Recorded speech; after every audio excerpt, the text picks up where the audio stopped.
When I went looking for my late wife's necklace, the only thing I had left of her, my daughter announced coldly, "The necklace is already sold." I needed the money for a vacation. Outraged by her betrayal, I called the pawn shop to get it back. They said, "Sir, you are not going to believe what we found when we opened the locket of the pendant." This secret revealed the truth about my family. Before we continue, please subscribe to the channel, William's Revenge Stories, and write in the comments what time it is where you are. I stood in my bedroom staring at the empty velvet box, my hands trembling over the open drawer. The box sat there like an accusation. Its cream satin interior held nothing but the ghost of what should have been there. Eleanor's necklace, the gold chain with the heart-shaped locket she had worn every day for 40 years, was gone. Downstairs, Jennifer's voice rang out in the morning air, sharp, barking orders about breakfast. Michael's laughter echoed in the living room. A sports announcer was shouting in the background. Amber's phone conversation drifted up the stairs. She was complaining about being stuck here, about how boring Phoenix was, about wanting to go back to California already. Today was Eleanor's birthday, 3 years since her passing. I had planned to spend the morning alone with that necklace, the only memory of hers that still held some of her warmth. Instead, I found myself facing that empty box and the chaos of my family treating my house like a hotel. I pulled the drawer all the way out and dumped my socks onto the bed. Nothing. I got on my knees and checked under the dresser. Dust and an old receipt. I felt a lump in my throat. I went to the closet, patting down coat pockets and checking shoe boxes on the shelf. My breathing accelerated. The bathroom was next. I threw open the medicine cabinet and pulled out the drawers under the sink. Cotton swabs scattered across the tile floor. Where was it? Where was it? I checked impossible places. The nightstand drawer, which I had already checked twice, behind the headboard, under the mattress. Now my hands were shaking harder, that constant tremor of panic I hadn't felt since the hospital, since those last hours with Eleanor, when nothing I did could stop what was coming. 42 years of marriage, and that necklace was all I had kept. Her clothes were donated, her books given to the library, her gardening tools rusting in the shed because I couldn't bear to use them. But the necklace, I kept that safe in its box, untouched, except for days like today when I needed to remember her face. I went down the stairs, each step deliberate. In the living room, Michael was sprawled on my sofa, feet up on the armrest, a bag of chips resting on his chest. He didn't look up. I stepped around Amber's shopping bags piled near the stairs and skirted the coffee table they had moved. Jennifer was standing at the kitchen counter, phone in one hand, knife in the other, chopping vegetables with a precision that felt almost aggressive. "Chop, chop, chop, Jennifer," I said. "Have you seen it?" "I'm busy, Dad." She didn't look up. "It is important. Eleanor's necklace. Check your room. You probably forgot where you put it." The knife kept hitting the cutting board. "Chop, chop." I checked my room. I said, struggling to keep my voice steady. "I checked everything. The necklace is gone." She sighed, that particular sigh she had perfected over the last 2 years since they moved in. The one that said I was a nuisance, a burden she had graciously agreed to carry. "Nobody wants your old stuff, Dad. It was your mother's." The knot in my throat tightened. "The only thing I kept." "Then you should have been more careful." I stood there watching her chop celery into violent little pieces, and something in my chest shifted. It wasn't fiery anger, but cold, like the temperature drop before a storm. "Jennifer, please." I forced myself to say it quietly. "I need to know what happened to it." Finally, she stopped. She set the knife down, turned to look at me, and her eyes held no warmth. I hadn't felt any from her in years. But I had been fooling myself, hadn't I?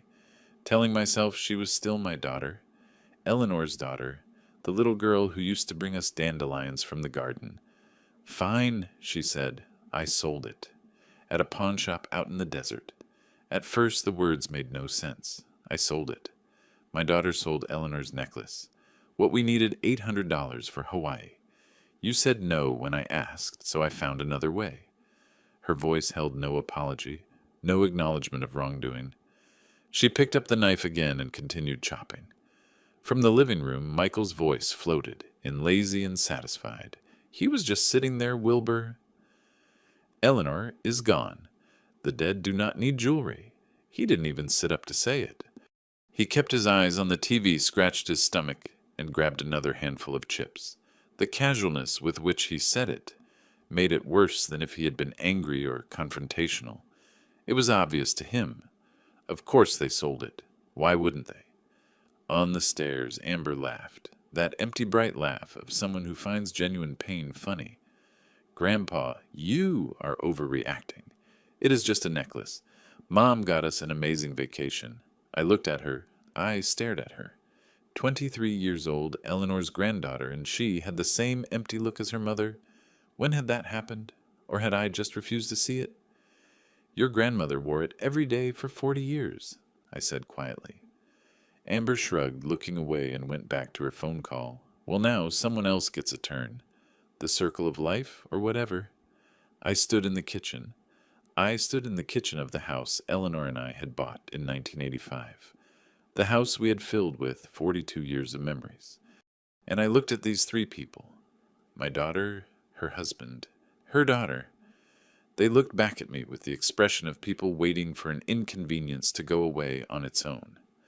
I turned around and went to my room. I closed the door with a soft click and sat on the edge of the bed. The empty velvet box was still on the dresser where I had left it. I picked it up, opened it, closed it, opened it again, closed it. The mechanical movement soothed me a little. Or maybe it wasn't soothing. Maybe it was something else entirely. My hands had stopped shaking. I sat there for a long time. The box rested on my knees, and I felt something shift inside my chest without actually breaking. I had broken 3 years ago when Eleanor died. This was different. It was a calm, a hardening, a clarity I didn't have just an hour ago. They sold Eleanor's necklace to go on vacation. Jennifer had come into my room, into my drawer, taken the one thing I treasured, and exchanged it for cash. And Michael and Amber saw nothing wrong with it. Absolutely nothing. I stood up, placed the box carefully on the dresser, and took my phone from the nightstand. I held my hands steady as I opened the browser and typed pawn shops in Phoenix. My finger slid over the screen, scrolling through the list of pawn shops scattered across Phoenix. The empty velvet box lay beside me on the bed, a small square witness to what I was about to do. My hand wasn't shaking anymore. That surprised me more than anything else this morning. I started calling. The first shop, Lucky Star Pawn, didn't have it. The woman who answered sounded bored. At the second shop, Cash Express, they put me on hold for 6 minutes before telling me no. The third had closed permanently. The fourth didn't answer. I sat on the bed for every call describing the necklace, always the same way. Gold chain, heart-shaped locket, inscription. Inside Forever W and E 14 karat. Bought yesterday, probably. Every time I thanked them politely and moved to the next number, Jennifer's voice drifted up from downstairs, occasionally barking orders at someone. Michael's sports commentators kept up a steady murmur in the background. I ignored it all. The sixth call was different. Desert Gold Pawn Shop. Harold speaking. I am looking for a gold necklace with a heart-shaped locket, I said. It was sold to you yesterday. A pause. Ah, yes, I remember that piece. Beautiful craftsmanship. Are you the husband I felt a lump in my throat? Yes. My wife passed away 3 years ago. I am very sorry. His voice held sincere compassion. Sir, there is something you should know about that locket. I sat up straighter. What do you mean? While I was examining it, the locket opened. There was a small note inside. The room tilted slightly. A note I didn't know it opened. I took it out carefully. I didn't want to damage it. It has numbers written on it. Something about a bank.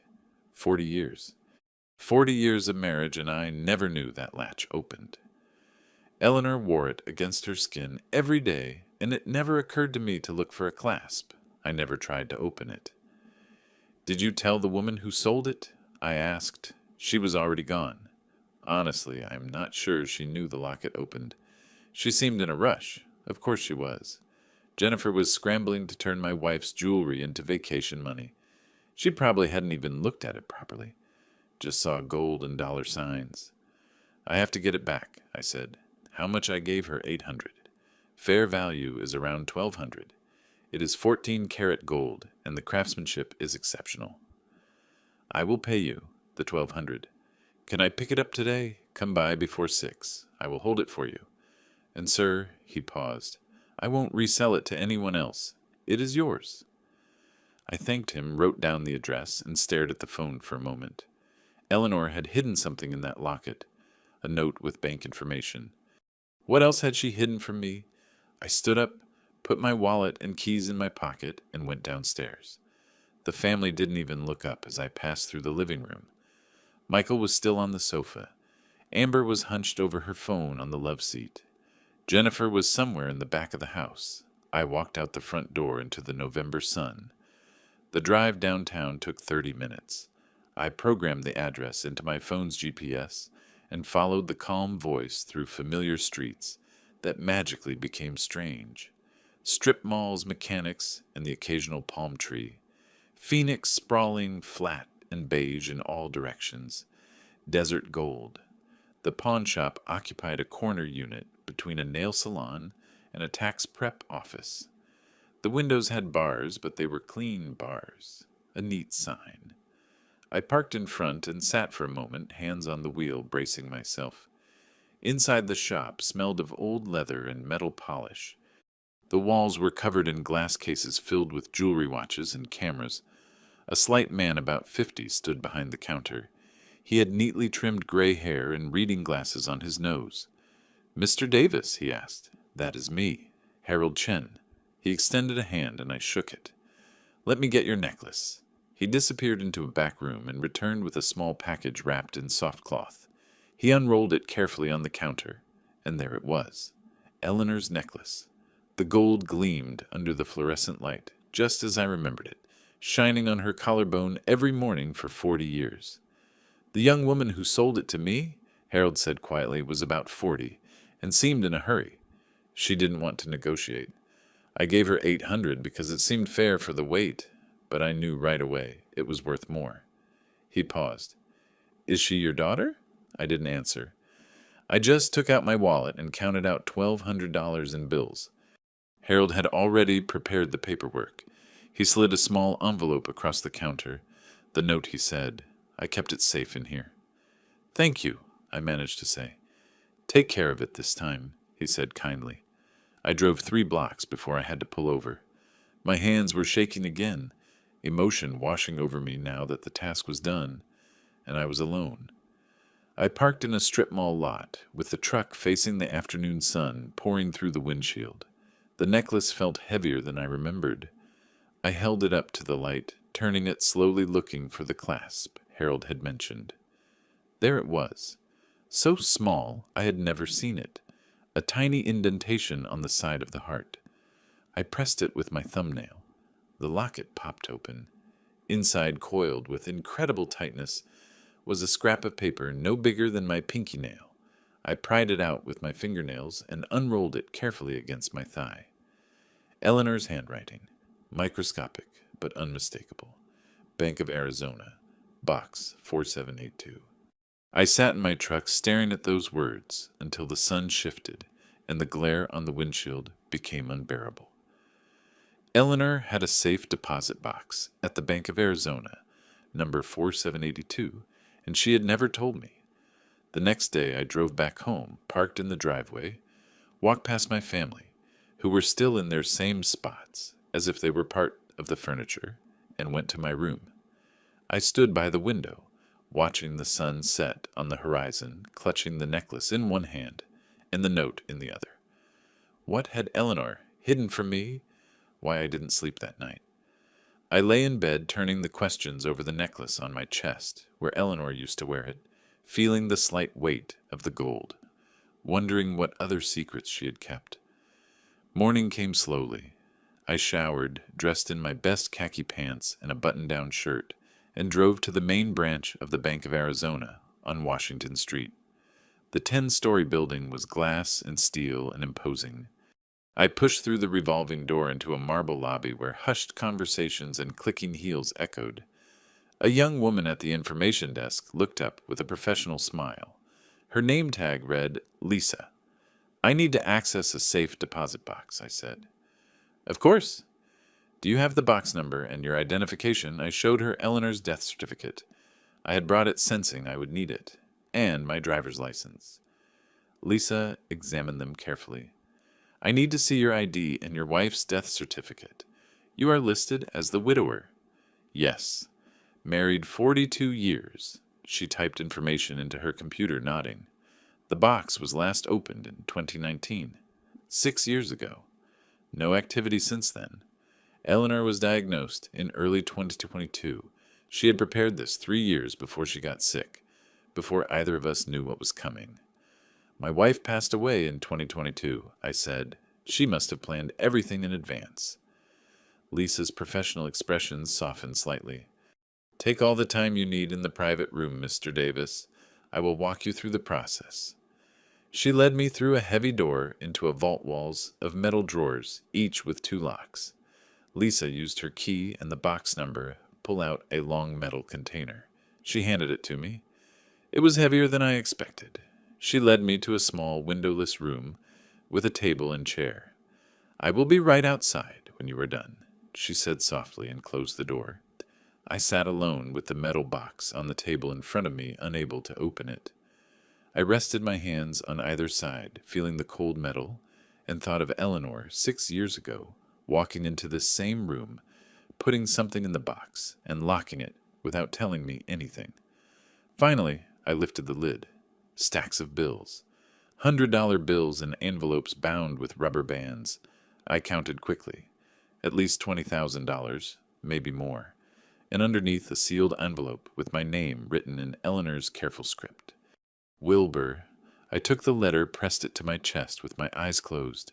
She knew. Somehow she knew something was wrong. She knew I would need it. She knew Jennifer would need it. My fingers found the seal of the envelope. I broke it carefully, unfolded the paper. My fingers broke the seal delicately. The paper crinkled in the silence of the private room. I unfolded 2 pages covered in Eleanor's handwriting. That neat, measured calligraphy I had seen on grocery lists and birthday cards for 42 years. My breath hitched as I started to read. "My beloved Wilbur, if you are reading this, I am gone, and you have found what I hid." The first sentence hit me like a punch. Her voice echoed so clearly I could almost hear her. That slight rasp in her voice she got in her 50s. The way she paused between thoughts. "I saved this money over 30 years. Small amounts from every paycheck you never noticed. Do not be angry with me for the secret. I did it because I love you." She says what is coming. I read faster. My hand trembled against the edge of the table. "Jennifer has always been difficult. Do you remember when she was 25 and demanded we pay for her wedding and then didn't invite your brother because he couldn't give an expensive gift? That is when I saw her true face, how she treats people like transactions, how she never has enough. Yes, I remember." Eleanor had been upset for weeks, but she attributed it to normal wedding stress, to tension between mother and daughter. "You justified Jennifer. When I am gone, she will see you as nothing more than a resource to exploit. Michael will encourage it. He has always been a leech. You know it, even if you won't say it. And Amber learns from her parents. I am sorry I have to write this, but you need to hear it." I clenched my jaw. Eleanor had tried to warn me subtly for years with little comments I had dismissed as excessive criticism, as a mother being too hard on her daughter. But she had seen clearly what I refused to acknowledge. "These savings are for you, my dear. $27,000 to protect you when you finally see what I saw. Do not let them make you a victim. You are stronger than you think. Be strong. Live for yourself. The house, the money, everything. It is yours. You earned it with your effort. Do not let them take it from you out of guilt or obligation." I stopped reading and pressed the letter to my chest. 27,000 plus what was in the box. I counted quickly and estimated it was more than 20,000. Eleanor had saved nearly $50,000 without me knowing. How had I not noticed all those years working the night shift at the hospital, taking overtime, and I thought it was just her dedication to nursing. The last paragraph. I wish I could be there to protect you, but I trust you will know what to do when the time comes. You have always been thoughtful, methodical, and careful. Use those strengths now. Do not let them intimidate you. And know that I love you more than anything in this world. Always yours, Eleanor. I sat in that little room and reread certain passages. The wedding incident, the warning about Michael, the instructions to be strong. Each word felt like a confirmation I didn't know I desperately needed. Eleanor had seen it, all understood it all, and prepared for this moment. I folded the letter carefully and put it in my jacket pocket over my heart. The money stayed in the box. It was too much to carry safely, and I didn't know what I would do with it yet. I stood up, pushed the chair back, and opened the door. Lisa looked up from her desk. All set, Mr. Davis. Yes. Thank you for your help. You're welcome. If you need to access the box again, just call ahead. I walked through the marble lobby, my footsteps echoing. Outside, the afternoon sunlight hit me like a wall, raw and unforgiving. I sat in my truck for 10 minutes, staring through the windshield at the concrete wall of the parking garage across from me without really seeing it. Eleanor was always protecting me, even now, even from beyond. I touched the necklace under my shirt, feeling the warm metal against my skin. The drive home passed almost without me noticing. Traffic lights turned signals. Lane changes. At a red light on Central Avenue, I pressed my palm against the letter in my pocket. A horn honked behind me. The light had turned green. I drove on, mentally processing everything I had read. My house looked different when I arrived. I sat watching from the window before getting out. Jennifer on the sofa feet, tucked up phone glued to her ear, laughing at something. Michael sprawled in my recliner. Eleanor's gift for our 30th anniversary. Brown leather molded to my body shape. Amber at the kitchen table. Nail polish bottles scattered. Cotton balls everywhere, painting her nails bright pink. My house, my space occupied like conquered territory. I walked in. No one looked up. Jennifer was the first to notice the necklace. The chain was visible on my neck, where I had tucked it inside my shirt. Her eyes locked onto it, and her expression hardened. Is that Mom's necklace? Did you get it back? I touched it carefully. Yes. She stood up, lowered the phone. Give it to me. We sold it. It is ours now. You can't just take it back. I bought it back. I paid $1,200. She flushed red. With whose money you live on a fixed pension. You are wasting our inheritance, as if I were already dead, as if everything I own already belonged to them. Michael sat up in the recliner and walked over. Jennifer is right. You are spending money that should go to the family. It was my wife's necklace. Your dead wife. He said it as casually as discussing the weather. You need to get over it. Wilbur, accept reality. Reality. Yes, you are old. This house is too big for you. Sign the deed over now. It saves us trouble later. I looked at him. I stared at him, saw the calculation in his eyes, the barely disguised greed. He wasn't even pretending anymore. None of them were. From the table, Amber chimed in without looking up from her nails. Grandpa, you are being selfish. Mom and Dad need security. They are living here rent-free. That is what family does. We take care of each other. Is that what this is? I asked quietly. Caring. No one answered. Jennifer crossed her arms. Michael clenched his jaw like he wanted to say more. Amber blew on her freshly painted nails. I walked to my room and closed the door. The soft click of the latch felt like a definitive end. I sat on the bed, took out Eleanor's letter, unfolded it, and reread the last paragraph. Be strong. Live for yourself. I put the letter carefully in my nightstand drawer. I took a yellow legal pad and a pen from my desk. I sat at the desk Eleanor had bought at an estate sale years ago. The surface was scarred and solid. At the top of the first page, I wrote, March 17th, actions taken. Underneath, I started a list. Point 1, document everything. I woke before dawn on March 18th. The notepad on my nightstand was full of notes from the night before. I had spent hours after the confrontation thinking, planning, writing. My engineering training coming back to me. Identify the problem, gather data, develop solutions, execute systematically. I dressed in silence in the dark. The house remained quiet around me. My family still sleeping off their night of TV and complaining. I moved through the hallway like a ghost, each step deliberate and soft. In the living room, I photographed Michael's belongings scattered everywhere. Work boots by the door. He didn't work. Jacket draped over the sofa arm.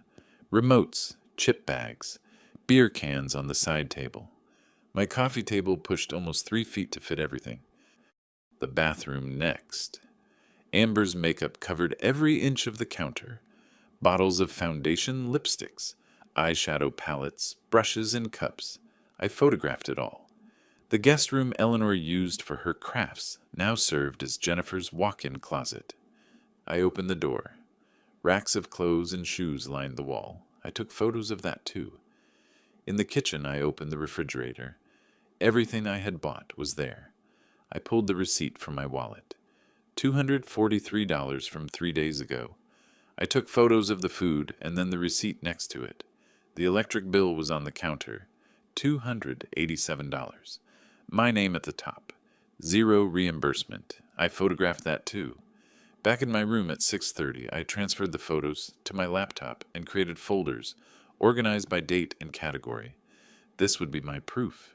Irrefutable. Documented. Over the next 2 weeks, I became methodical. I went through my filing cabinet and pulled documents I had kept organized for years. The deed to the house bought in 1985 and paid off in 2018. Only in my name. Property tax records, all current, all paid by me.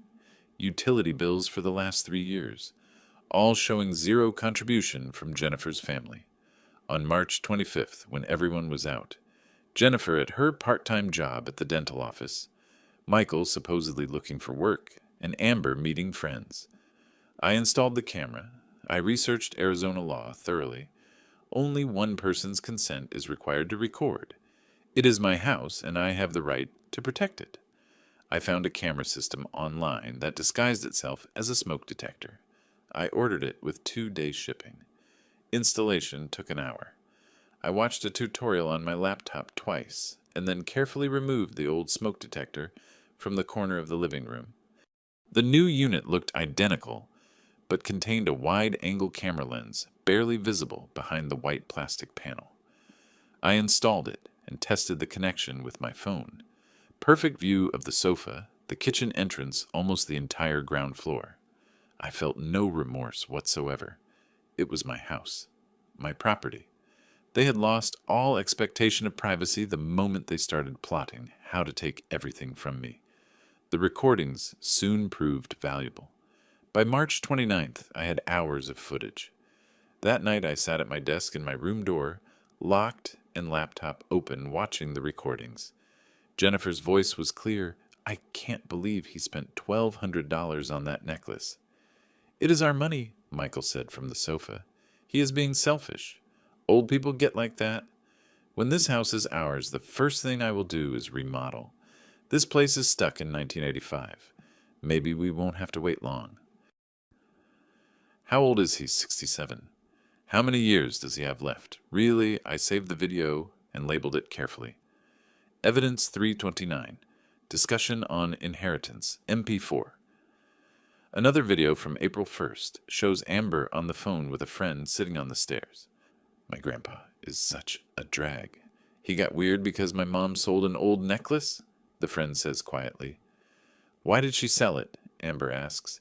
We needed money for Hawaii. He wouldn't give it to us, so my mom handled it herself. Honestly, I will be glad when this house is ours and we don't have to deal with his drama. My face remained impassive as I watched the video, saved it, and added it to the growing folder. The financial analysis took longer. I compiled 3 years of bank statements, spread them out on my desk, and created a spreadsheet. Every loan to Michael was recorded in the document with dates and amounts. 500 for car repairs in May 2022.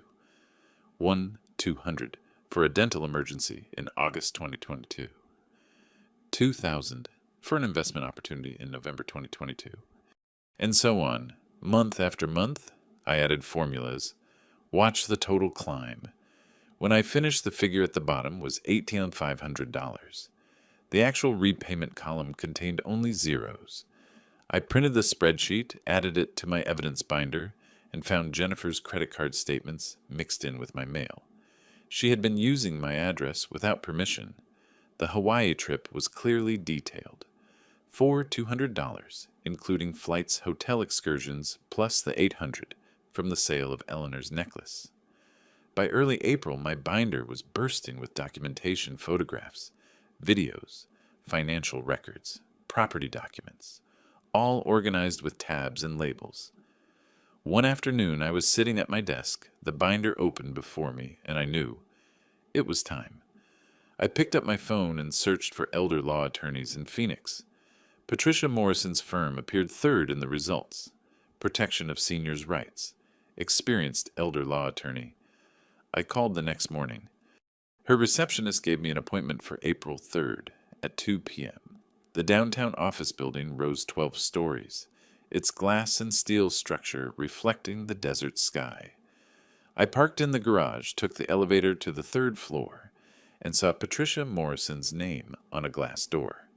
The reception was neat, with leather armchairs and legal journals on a side table. The receptionist escorted me to Patricia's office.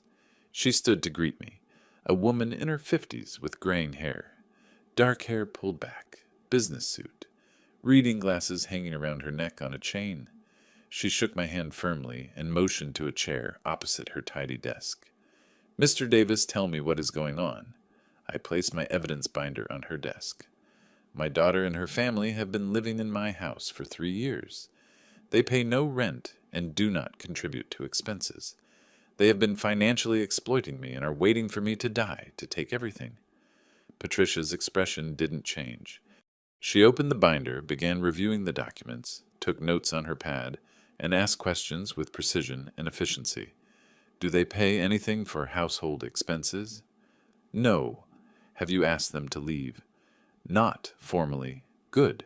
We will do this properly." She continued reviewing the binder, watching videos on my laptop, examining the spreadsheet, reading the property documents. 20 minutes of silence interrupted only by her occasional questions. Finally, she looked up. "Mr. Davis." "This documentation is excellent. Very thorough. How long has your daughter's family lived there?" 3 years.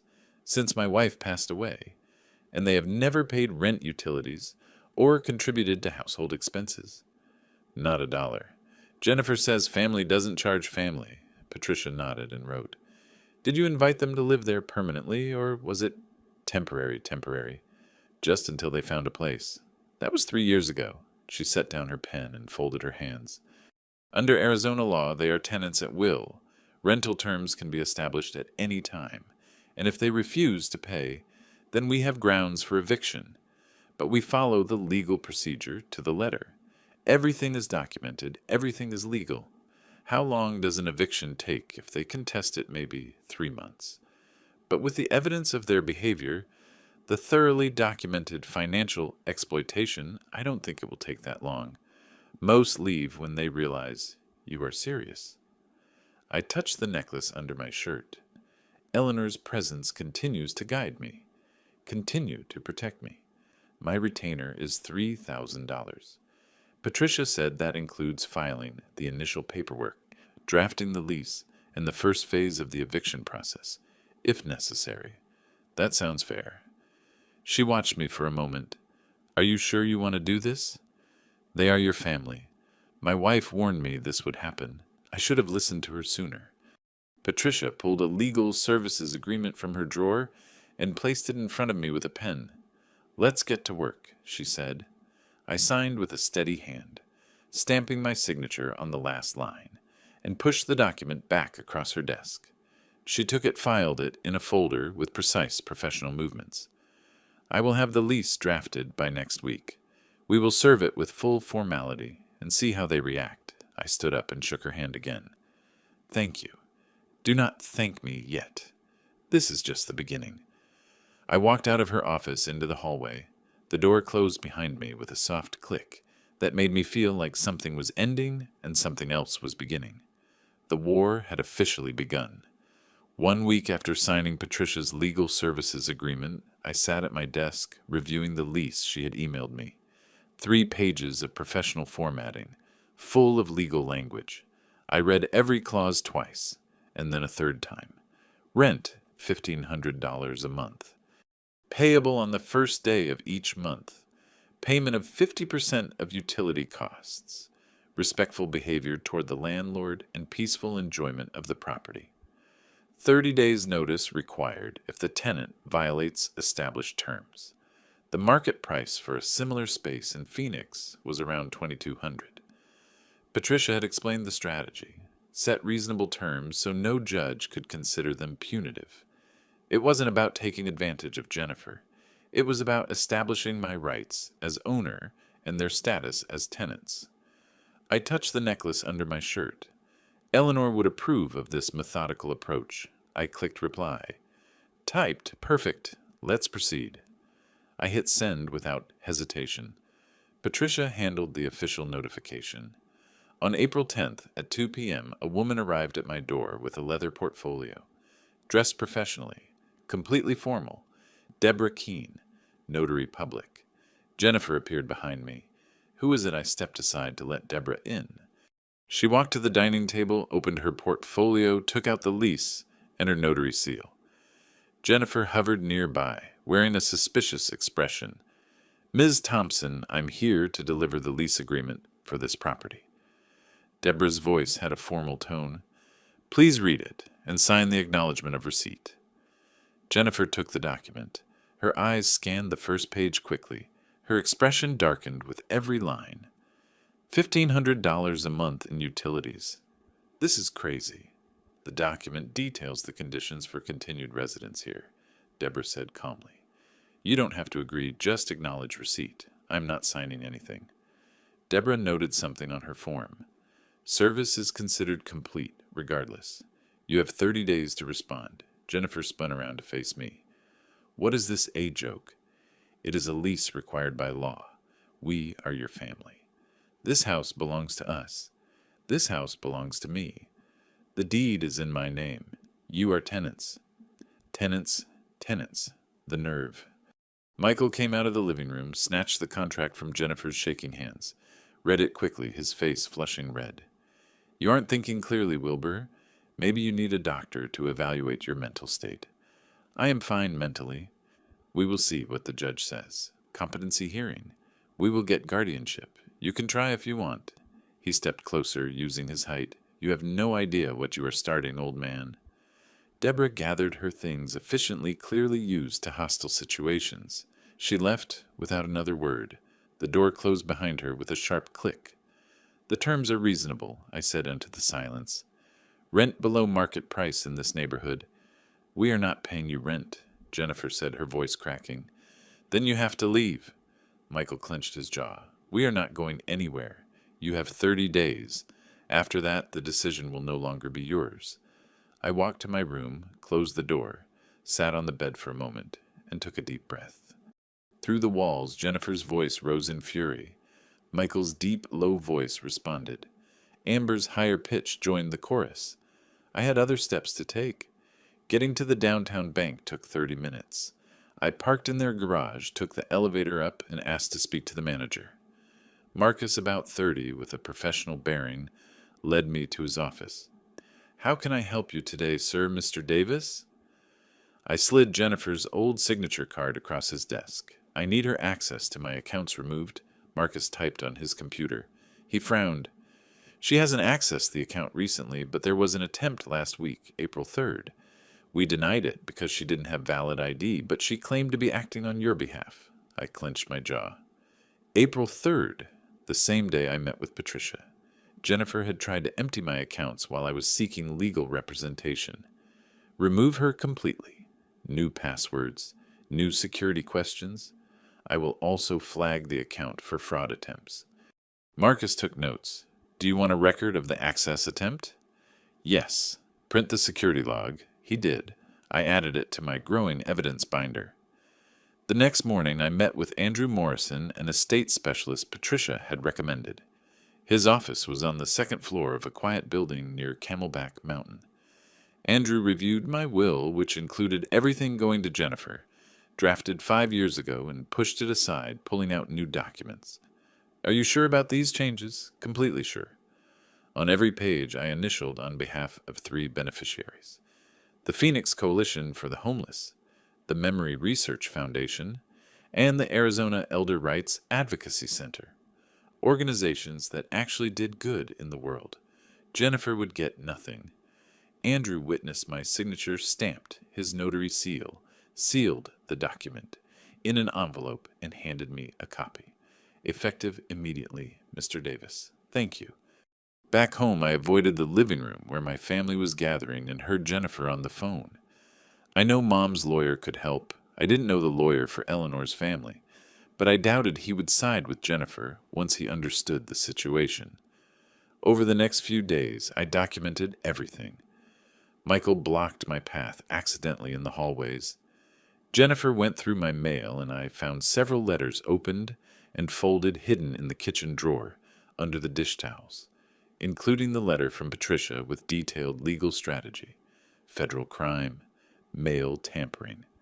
I photographed the tampered envelopes, the hiding place, everything. Night of April 14th. I tried to leave my room for dinner. Michael was leaning against the wall right outside my door. Excuse me. He didn't move. We need to talk about this rent mess. Move, please. He moved a little. Not enough. What if I don't? I will call the police. He laughed. Why I am standing in the hallway. Eventually he moved, but the message was clear. The hallway camera recorded it all. His deliberate positioning, his refusal to move, his threatening posture. That same night, the situation escalated. I was making tea in the kitchen when he came in, getting too close and invading my space. When I tried to go around him, he shoved me. Not hard enough to knock me down, but enough to make me stumble against the counter. Careful, old man. At your age, accidents happen. The rear camera caught it perfectly, his hand making contact, my body moving from the force, his smirk. I didn't react. I took my tea to my room and locked the door. At my desk, I compiled everything methodically. The video of Michael blocking the door, the video of the shove, the clear aggression, the photos of intercepted mail, the bank notifications about Jennifer's access attempt. I created a folder, emergency eviction evidence, with subfolders organized, and I wrote an email to Patricia detailing every infraction. I attached the complete folder. Her reply came in minutes. Call me immediately. This changes everything. I called her, and she answered on the first ring. Wilbur, the shove is assault. Mail tampering is a federal crime. Attempted bank fraud is elder exploitation. What does this mean? It means we are not waiting 30 days. I am filing for an emergency eviction based on domestic violence and financial abuse. When court hearing in 2 weeks. Bring all the evidence. They are going to regret escalating this. On April 15th, I received another notification from my bank. Jennifer had tried to access my account a second time, this time claiming I had granted her power of attorney. The bank denied it and flagged it as potential elder fraud. I forwarded the email to Patricia. Subject, escalation. Body of the message. A single word. More ammunition. I clicked send and watched the confirmation appear. I closed the laptop slowly. Through my bedroom door, Jennifer and Michael's voices rose in argument, planning no doubt their next move, still confident. They had some cards up their sleeve. They had no idea what was coming. The next morning, I walked into the kitchen and found Jennifer sitting at the table with a stranger, a man in a cheap suit, briefcase open, papers spread before him. Jennifer's eyes were red, and she held a crumpled tissue in her fist. She looked up. Dad, this is my lawyer, Mr. Carlson. We need to talk. Robert Carlson stood and extended his hand. I shook it, but remained standing. Mr. Davis, I have reviewed the lease you gave my client. Pointing to a chair, I didn't sit. I believe there is room for negotiation. Talk. Standing, Jennifer exclaimed, making pleading gestures from her seat. Carlson glanced at her sideways and then looked back at me. Sir, may I speak frankly? He didn't wait for my permission. You are within your rights. The house is in your name solely. The rental terms are reasonable, in fact, below market price. My legal advice to my client is to comply with the agreement or move out. Jennifer's face darkened. That can't be true. Tell him he is wrong, Dad. He is not wrong. Carlson snapped his briefcase shut with a decisive click. Ms. Thompson, your father is the absolute owner of this property. You are not on the deed, nor on the mortgage history. There is no adverse possession claim after only 3 years. Kinship does not create property rights. Legally, you are a tenant at will, and he is setting formal terms. But I am his daughter. I have rights, not over his property. I am sorry. Carlson stood up. Mr. Davis, if you will excuse me. He left quickly, clearly wanting to get away from Jennifer's rising hysteria. The moment the door closed, Jennifer turned on me. I can't believe you are doing this. Mom would be devastated. Your mother left me a letter. She warned me about you. Jennifer froze. What letter? You are lying. She knew exactly who you were. She was right about everything. Her tears stopped suddenly, as if a switch had been flipped, and her voice hardened. You will regret this. She stormed into the guest room and slammed the door. I heard her on the phone immediately, voice cracking in a complaining tone. Over the next few days, she launched a systematic campaign. She knocked on my bedroom door at noon. I felt vulnerable, clutching tissues, eyes full of fake tears. Dad, please, I can't sleep. My chest hurts. The stress is killing me. She took my hand. I kept it at my side. I have sacrificed so much to be here with you after Mom died. How can you do this to me? I watched her performance with indifference. Eleanor's letter had immunized me against this manipulation. You have 29 days left. I closed the door. Her sob sounded fake, even through the wood.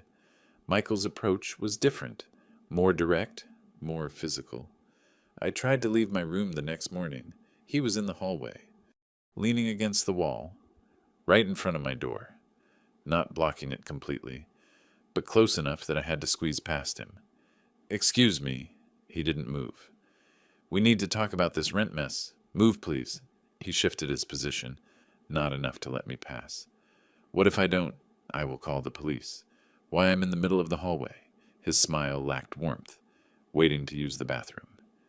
Is that a crime? Finally he moved, but not without forcing me to turn sideways to pass. The hallway camera captured his deliberate positioning, his calculated intimidation. That afternoon I found my mail in the kitchen drawer again. 3 days of correspondence, including another letter from Patricia, already opened. My hand shook as I photographed the evidence. Federal mail tampering.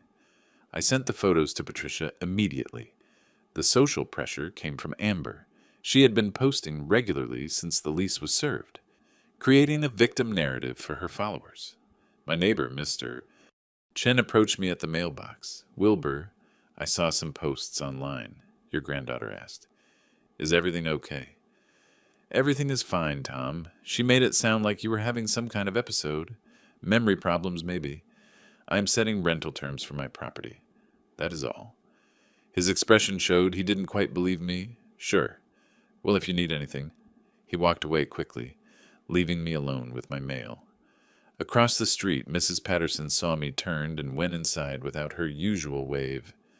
Amber's campaign was working. The neighborhood was turning against me because of lies posted on social media. April 14th was when Michael crossed the line. I was making tea in the kitchen. He came in and got too close. When I tried to go around him, he put his hand on my chest and shoved me. Not hard enough to knock me down, but enough to make me stumble against the counter and have to grab the edge. Careful, old man. At your age, accidents happen. I said nothing. Took my tea and left. Behind me, Jennifer's voice. Michael, he is not home. But the camera had recorded it all, his hand making contact, my body forced backward, his threatening tone. In my room, sitting in front of my laptop, I methodically compiled the evidence. Videos organized by date and severity, photos of tampered mail, screenshots of bank fraud notifications, Amber's social media posts archived. I created a comprehensive chronological document linking each incident to the corresponding evidence, all organized, all documented, all ready for court. I emailed the complete package to Patricia. Her reply was immediate, just in time. The emergency hearing is scheduled for May 2nd. 2 weeks from now, they won't know what hit them. That same afternoon, I received another notification from my bank. Jennifer had tried to access my account again, claiming I had granted her power of attorney. The bank denied it, flagged the account as suspicious, and contacted me for verification. I called them immediately, confirmed the fraud attempt, and requested all documentation. They sent it to me in less than an hour. I forwarded it to Patricia with a single word in the message, more ammunition. She replied, "This is a textbook case of elder financial exploitation. Added to the assault and mail manipulation, we have a slam dunk case. Start getting an idea of what they have left. They are done." I stood by my bedroom window, watching the sun set behind the western mountains. Phoenix spread out below in amber light, the city where Eleanor and I had built our life together, where we had raised Jennifer, bought this house, worked, saved, and planned a future we thought would be peaceful. In the living room, I could hear my family arguing, Jennifer's voice, sharp with panic, Michael's defensive grunt, Amber's complaints about having to move. They still thought they were winning, still believed their tears, threats, and social media posts would force me to cave. They had no idea the trap had already closed around them. I touched Eleanor's necklace through my shirt, felt the warm gold against my skin, and allowed myself a slight smile. 2 weeks until the hearing. 14 days until justice arrived. I could wait. 2 weeks later, I sat in a courtroom watching Judge Margaret Stone review documents on her bench. The emergency hearing had arrived. Patricia sat beside me, 2 folding folders on the table. Across the aisle, Jennifer huddled with Carlson and Michael, all 3 avoiding my gaze.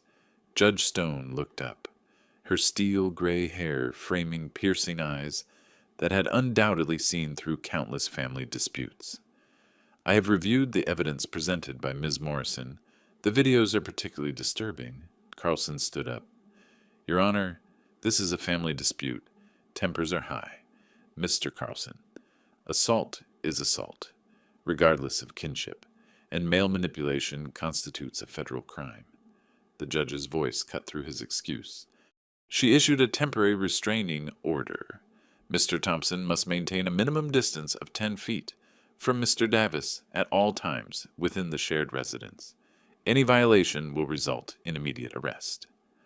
Michael nodded reluctantly, jaw tight. The full eviction hearing is scheduled for July the 2nd. Mr. Davis has the right to set rental terms or request eviction from his property. Patricia leaned in as we stood. 2 months, but we are winning. The family returned home that afternoon. The restraining order changed nothing fundamental. Michael kept his physical distance, but the hostility remained palpable. They refused to pay the $1,500, ignored all communications from Patricia. They were illegally squatting in my house, betting I would give up. In mid-May, I made a decision that surprised even Patricia. I want to sell the house. Then silence on the phone. Wilbur, that is radical, but strategically brilliant. Eliminate the asset they are fighting over. Exactly. She recommended Robert Santos, a real estate agent who handled difficult situations with professionalism. He arrived on May 20th at 10 a.m. with a leather portfolio and a digital camera. Mr. Davis, let's see what we have. I showed him the property. He photographed every room. The living room, with familiar objects moved aside. The kitchen, dated but functional. The bedrooms. showing their layout. He took measurements with a laser device, jotted notes on a tablet.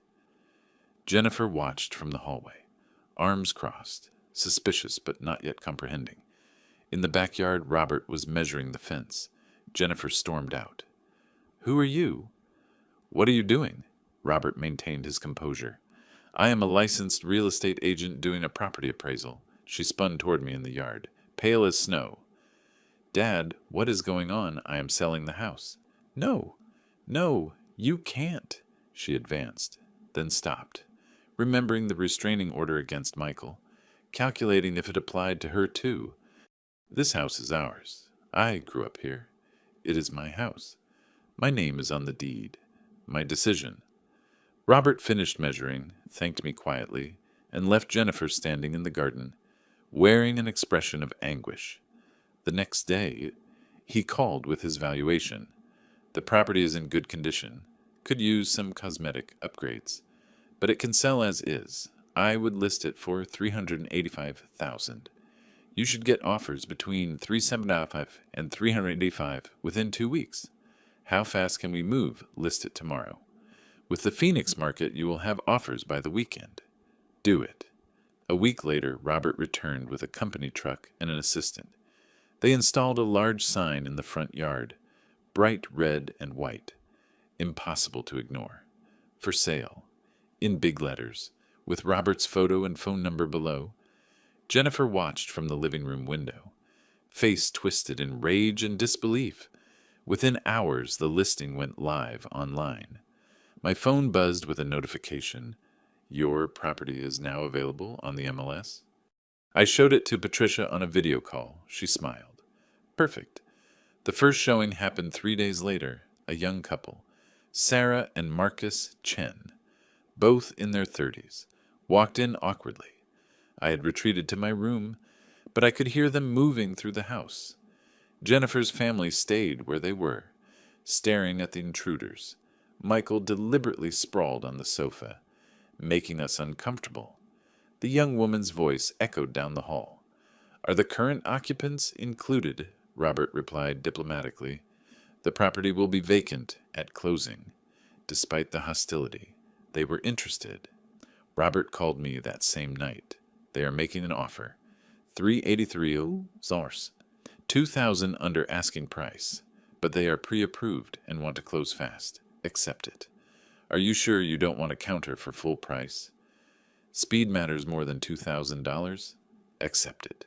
Meanwhile, Jennifer made desperate attempts to prepare a defense. I watched her from my window as she approached Mrs. Patterson on the sidewalk. Their voices echoed in the yard. "Mrs. Patterson, I need your help. My father is trying to evict us. Can you testify that I have been taking care of him?" Mrs. Patterson's discomfort was evident even from a distance. "Oh dear, I am not sure I can do that. You have seen me here. You know I care for him. Jennifer, honey, I have seen you and your family living in his house. To be honest, I haven't seen much care. You don't understand the situation. I think I understand it perfectly." Mrs. Patterson walked away quickly. Jennifer tried to talk to 2 more neighbors, with similar results. No one would testify to something they hadn't witnessed. At the end of May, I met Robert at a coffee shop to formalize the acceptance. He spread the purchase offer on the small table. Several pages of legal documents pointed to signature lines highlighted in yellow. Initials here, here, and here. Signature at the end. I took his pen, a heavy silver instrument, carefully initialed 3 pages, signed my full name on the acceptance page, Wilbur Davis. My signature was firm, without hesitation. Robert countersigned as agent and slid the documents into his portfolio. I will deliver these to their agent today. Closing is set for August 15th. We shook hands. As I walked out into the bright June sun, my phone buzzed. A message from Patricia. 3 weeks until July 2nd. "Are you ready?" I replied with a single word. "Yes."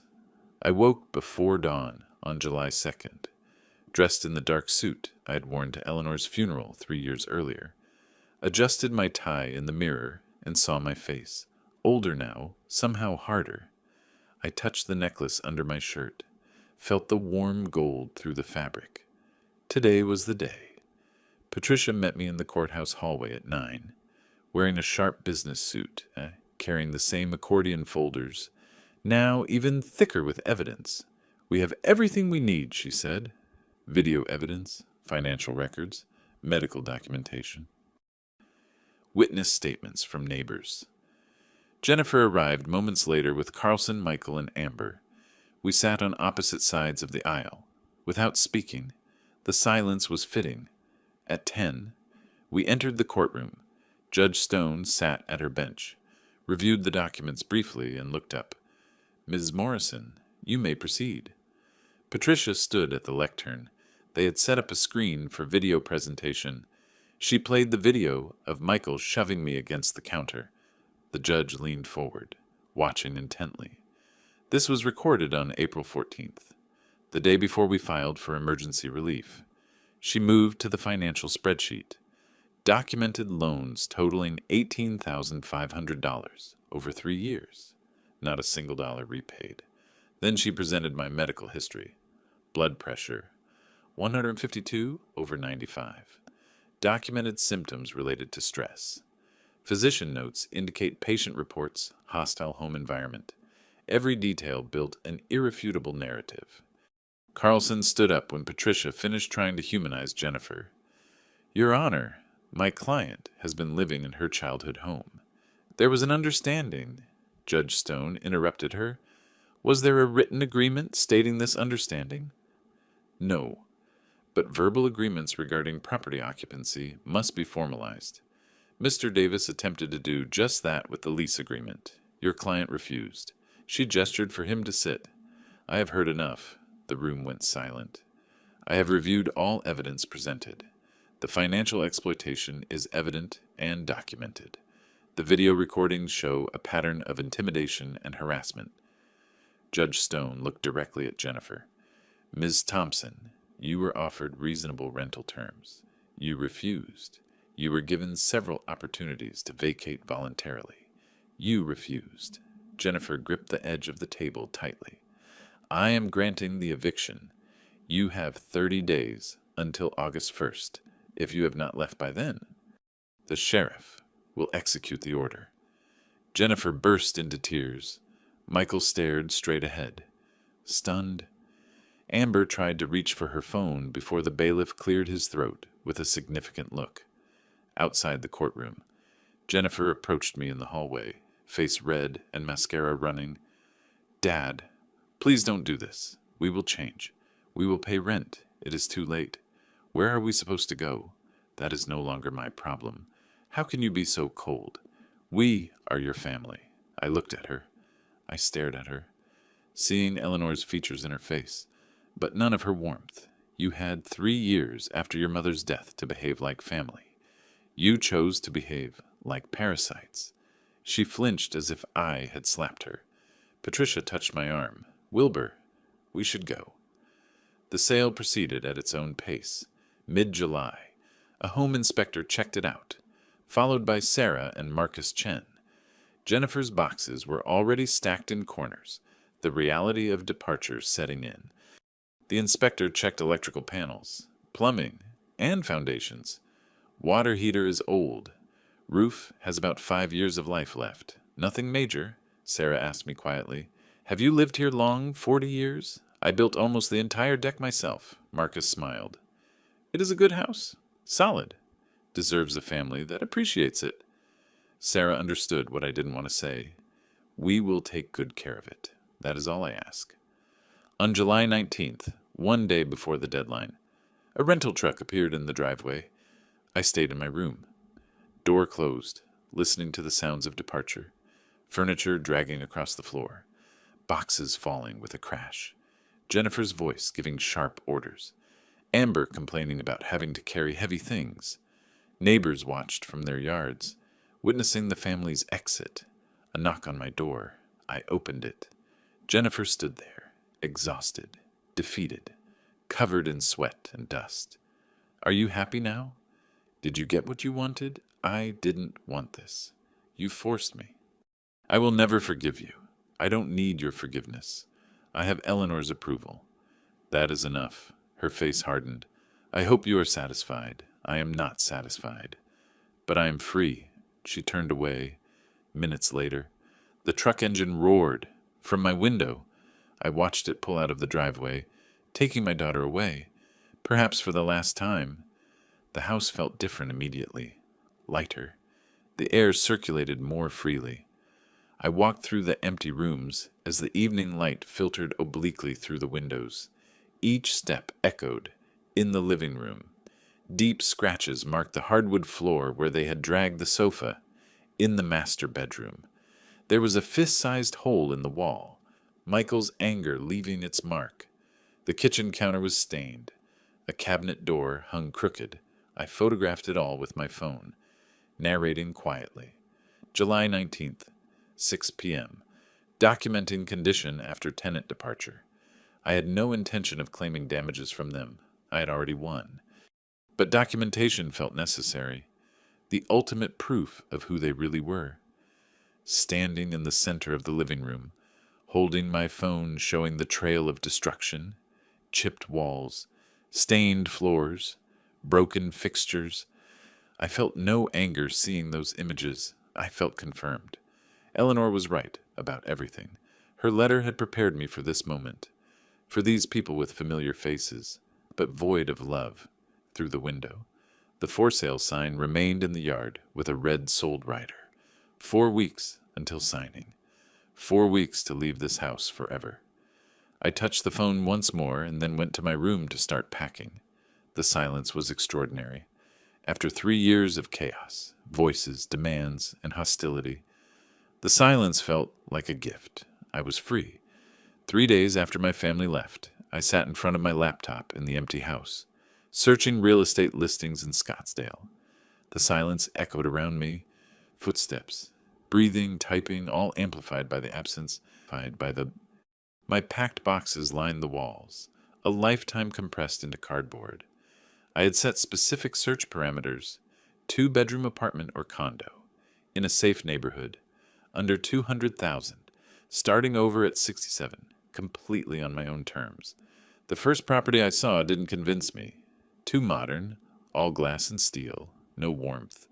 The second was ground floor, which unsettled me after years of feeling vulnerable in my own home. Then, the real estate agent showed me a second-floor apartment in a quiet complex in Scottsdale. It is a 55-plus community, very quiet and safe. I stepped out onto the balcony. Mountain views, evening breeze, other residents my age, walking dogs below. The complex had a security gate, cameras, and a common room I would probably never use. Can we make an offer today? She seemed surprised. Sure. What were you thinking? Full price, cash, no contingencies. In early August, the purchase went through. It was $195,000.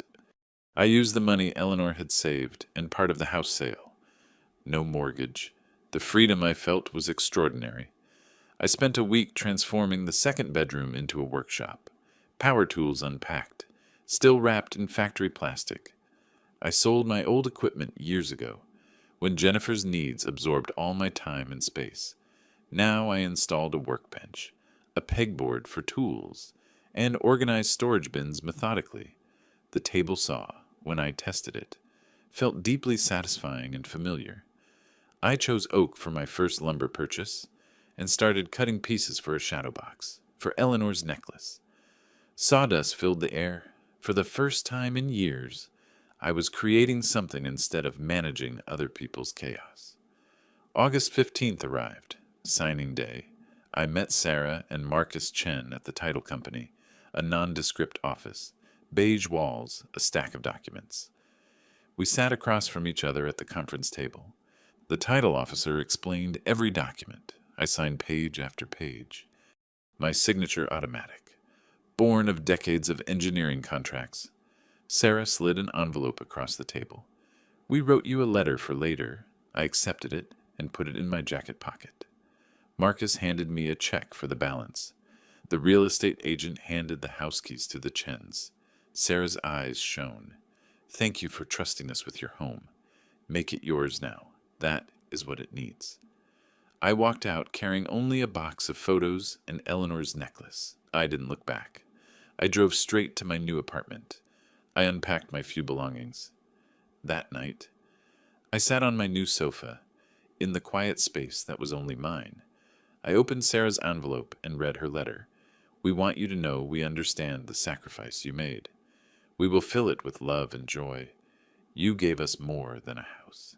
You gave us a future. I folded it carefully and put it in my desk drawer next to Eleanor's letter. 2 messages of hope from 2 different sources. Meanwhile, I opened a new bank account at a different institution, transferred approximately $210,000 after all purchases and expenses, set up automatic payments for utilities, HOA fees, everything organized with the precision I once applied to engineering projects. For the first time in years, I checked my accounts without anxiety, without wondering what Jennifer had taken or what Michael had borrowed. She tried to call me. I saw her name appear on the screen. Let it go to voicemail. Didn't listen to it. Another call. Another one. I opened settings. Found block contact. Confirmed. A message from another number. From Michael. You owe us. We are family. Block. Another from Amber's number. Grandpa, please answer. Block. I changed my number the next day, only gave it to Patricia, my doctor, and the complex security office. In late August, a knock on my apartment door. I looked through the peephole. Jennifer was there, looking exhausted and desperate. Dad, I know you're in there. Please, we need to talk. We made mistakes. But we are family. I stepped back silently and sat in my armchair, her voice still muffled through the door. We are struggling. We can't afford it. Please, Dad. More banging. A door opened down the hall. A male voice. Ma'am, if you don't leave, I will call security. Jennifer, it is my father. He is not answering. You need to leave. Footsteps retreating. Finally, silence. I felt no guilt. I felt free. That afternoon, I was in my workshop working on the oak shadow box with dovetail joints, which required precision and patience. I applied wood glue carefully, assembled the pieces, and clamped them to dry. When I finished, I placed Eleanor's necklace inside and hung it on my living room wall in a place of honor. The gold reflected the soft lamplight. I walked to the window and looked out at the Scottsdale Mountains, darkening against the orange sky. Tomorrow was August 28th, 3 years since Eleanor passed. I had plans for that anniversary. Good plans, quiet plans, 2 days before Eleanor's anniversary. I sat for the last time in Patricia Morrison's office. She slid a document across her desk. My will. Newly finalized, it is official. Everything goes to the 3 charities you specified. Your daughter is expressly excluded, with the explanation that she has already received what you consider her share during your lifetime. I read the relevant section quietly. For my daughter, Jennifer Davis Thompson, I leave nothing, as she has received substantial financial support during my lifetime and has demonstrated by her actions that she values my assets more than our relationship. I simply initialed each page and signed all 3 copies. Patricia and her paralegal witnessed the notary seal being applied. You are protected. Patricia told me she showed me another document, a medical report from Dr. Sarah Patel, geriatric specialist. Jennifer tried to file for guardianship, claiming you were mentally incapable of managing your affairs. I wasn't surprised. I requested a full evaluation. The results: lucid, physically healthy, fully competent. Her request was dismissed immediately. I felt vindicated, but not surprised. I always knew I was fine. Jennifer was the broken one. Patricia handed me another letter. It was from Carlson, from yesterday, requesting family mediation to repair relationships. I read it once. The desperation was evident. Jennifer needed money. She hoped reconciliation might lead to some inheritance. No, I said simply. I will draft a response denying the request. The matter is closed. Thank you, Patricia. For everything, she smiled. It was a pleasure, Wilbur. You deserve justice.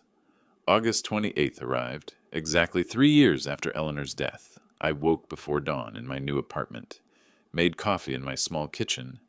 The familiar ritual felt good. Carefully, I took Eleanor's necklace from the memory box and held it in my palm. The metal was cold, the heart-shaped locket perfect. I opened it. The tiny space where her note had been hidden was empty now. But I remembered every word. I sat in my armchair, necklace in one hand, her letter from my desk drawer in the other. Read it again. Be strong. Live for yourself. I did it, Eleanor, I whispered in the quiet room. I am free. Tears sprang, not of sadness, but of release. She had saved me even after her death, given me permission to choose myself over obligation. You were right about everything. Thank you for not abandoning me. I returned the necklace to its place of honor on the wall, where the morning light illuminated it. That afternoon, I met Dennis Morrison at a Starbucks in Scottsdale, an old friend from my engineering days, whom I had lost touch with when Jennifer's family absorbed my life. He arrived first, gray hair, warm smile. We shook hands, a gesture that turned into a brief hug. I tried to call you several times over the years, Dennis said over coffee. It always went to voicemail. I was busy. My daughter and her family moved in with me after Eleanor died. He understood. Ah, that kind of busy. We talked for 2 hours about Eleanor, about engineering projects from decades past, about Dennis's grandkids. Finally, I said, I live alone now, by choice. Dennis smiled. Good for you, Wilbur. That wasn't living before. No, but it is now. How about a game of chess next Thursday? Prepare to lose. Done. It was the first social engagement I had organized for myself in years. That night, I was in my workshop working on an oak box with dovetailed joints, which required precision and patience. I had built the box for Eleanor's necklace. This box didn't have a specific purpose yet. Maybe I would give it to Dennis. Maybe I would keep it for my little treasures. It didn't matter. What mattered was that I was making it with my own hands, at my own pace, for my own reasons. I applied glue to the last joint, glue to the last. Fitted the pieces carefully, ran my hand over the smooth wood, feeling the grain. The satisfaction was deep. As I worked, I reflected on the journey, Eleanor's letter hidden in the necklace, the discovery of her savings, the legal battle, Patricia's expertise, the sale of the house, this new beginning. I didn't feel victorious, but balanced. I cleaned my tools methodically, swept the sawdust, and examined the finished box in the light. The joints were perfect. I placed it on the workbench, satisfied with my labor, turned off the workshop light and went into the living room. Eleanor's necklace gleamed softly in the evening light coming through the window. The gold caught the last rays of sun, casting tiny reflections on the wall, like stars, like promises kept. I walked to the window and looked out at the Scottsdale Mountains, darkening against the orange sky. My phone lay silent on the counter, my number, my contacts, my control. Tomorrow I would meet Dennis for chess. Next week I would finish another project in my workshop. Next month. Who knew the future was uncertain? And for the first time in years, I felt freedom instead of fear. I touched my shirt where I used to wear the necklace. Now it was on the wall, visible, venerated, but no longer armor. I no longer needed armor. I smiled, a sincere and serene smile, and went to the kitchen to make dinner. Just what I needed. If you like this story, please like this video, subscribe to the channel, and share your thoughts in the comments. To hear the next story, click on the box on the left. Thank you for watching.